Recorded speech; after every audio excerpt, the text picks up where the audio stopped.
Այս տարին արտասովոր սկսվեց, թիվ 1 արտասովորությունը իհարկե ցուրտն էր, իսկ ցուրտն այնպիսի մի բան է, որ հաշվի չի առնում հարուստ կամ աղքատ, քաղաքացի կամ հպատակ, քաղաքական գործիչ կամ տաքսիստ, էլիտար կամ քաղքենի, ցուրտը բոլորի համար ցուրտ է, առանց խնամի ծանոթ բարեկամի, ու քանի որ հայերս շատ հնարամիտ ժողովուրդ ենք, քաղաքական գործիչները նոր ժանր հորինեցին, սառնամանիքին քաղաքականությամբ զբաղվելու համար, գրասենյակի հայտարարություն։ Սա իրականում know-how է, որը կարելի է հաստատել որպես հեղինակային հայտնագործություն եւ վաճառել հատկապես ցուրտ երկրներին։ Երբ անհնար է դրսում կանգնել, բերանը բացել, ձեռքով ցույց տալ երջանիկ ապագայի ճանապարհը, օգնության է հասնում գրասենյակի հայտարարությունը։ Նախ այն գրավոր է, այսինքն տաք վառարանի կողքին նստած շատ ավելի հեշտ է երևակայել, թե դու քեզնից ինչ ես ներկայացնում, եւ ամենակարևորը, երբ տաք սենյակում փակված ես, կարող ես մոռանալ կամ այնքան էլ լավ չհիշել, թե ով է։ Սրան ավելանում է նաև այն, որ թե ժամանորից եւ երկինքը ճաքեցնող կենացներից հետո թեթև խումարը եւս մի քիչ փախցնում է ոտքի տակի հողը։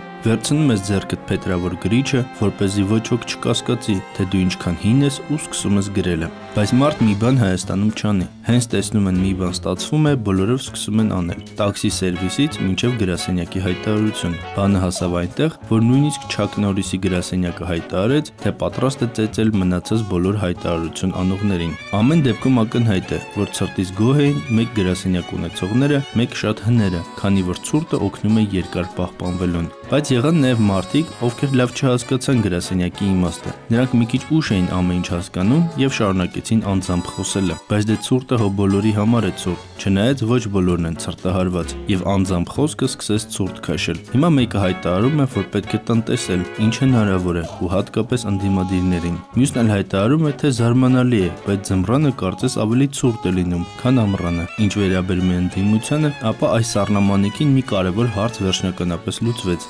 Ավարտվեցին այն քննարկումները, թե ընդդիմությունը արդյոք պետք է վերցներ խորհրդարանի падգամավորի մանդատները, եթե միևնույն է այնքան քիչ են, որ չեն կարողանում որոշումների վրա ազդել։ Պատասխանն արդեն միանշանակ է։ Այո, ճիշտ էր, որովհետև հակառակ դեպքում հիմա ստիպված էին դրսում մնալ, իսկ ազգային ժողովում տաք է։ Սառնամանիքի պատճառով անգամ որոշ մարդիկ, ովքեր նստած են, ուրախացան, որ դրսում չեն։ Տարօրինակ ժողովուրդ է հայ ժողովուրդը, ու սառնամանիքի ազդեցությունն էլ տարօրինակ է լինում։ Գևորգ Էմինտերյան, Սուրանկյուն։